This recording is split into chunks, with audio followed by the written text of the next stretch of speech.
Oke, assalamualaikum warahmatullahi wabarakatuh. Selamat pagi anak-anak, apa kabarnya hari ini? Bapak berharap kita semua dalam keadaan sehat dan selalu dalam lindungan Allah Subhanahu wa Ta'ala.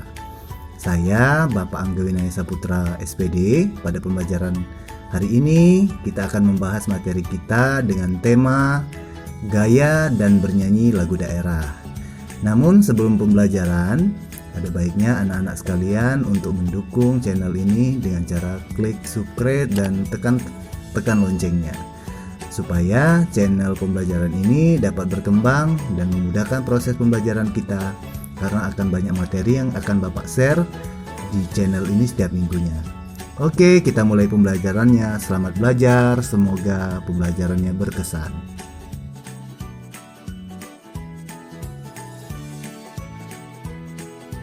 Ciri-ciri, kedudukan, dan fungsi musik tradisional.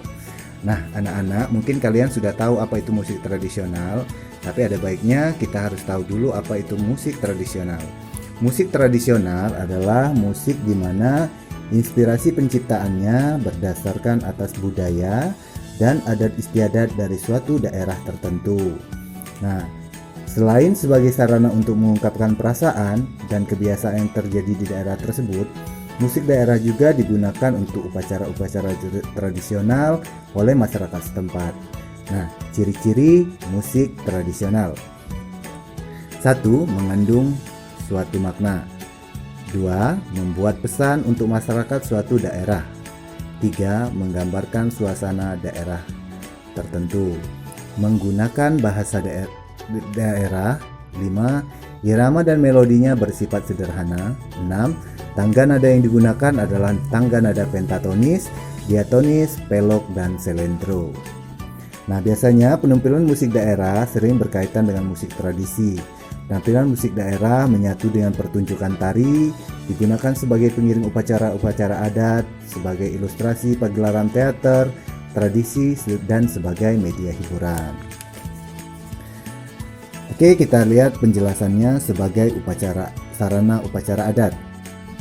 Di beberapa daerah di Indonesia, bunyi-bunyian tertentu atau musik dianggap memiliki kekuatan yang dapat mendukung kegiatan magis atau supranatural. Nah, oleh sebab itu, musik tersebut terlibat dalam berbagai upacara adat. Misalnya, upacara merapu di Sumba menggunakan irama bunyi-bunyian untuk memanggil dan mengiring kepergian roh ke pantai Merapu atau alam kubur. Dan masih banyak lagi sebagai sarana upacara adat yang digunakan di daerah Bali dan daerah-daerah lainnya yang dipergunakan sebagai sarana ritual atau penyembahan kepada Tuhan Sang Pencipta menurut keyakinan saudara kita yang beragama Hindu dan Buddha. Yang kedua, sebagai pengiring tari. Irama musik dapat berpengaruh pada perasaan seseorang untuk melakukan gerakan-gerakan indah dalam sebuah tari. Misalnya, tari yang biasa digunakan menggunakan musik daerah yaitu tari kecak dari Bali, tari Pakarena Sulawesi, tari Mandalika Nusa Tenggara Barat, dan tari Mansoradat dari Papua. 3. Gambaran suasana daerah.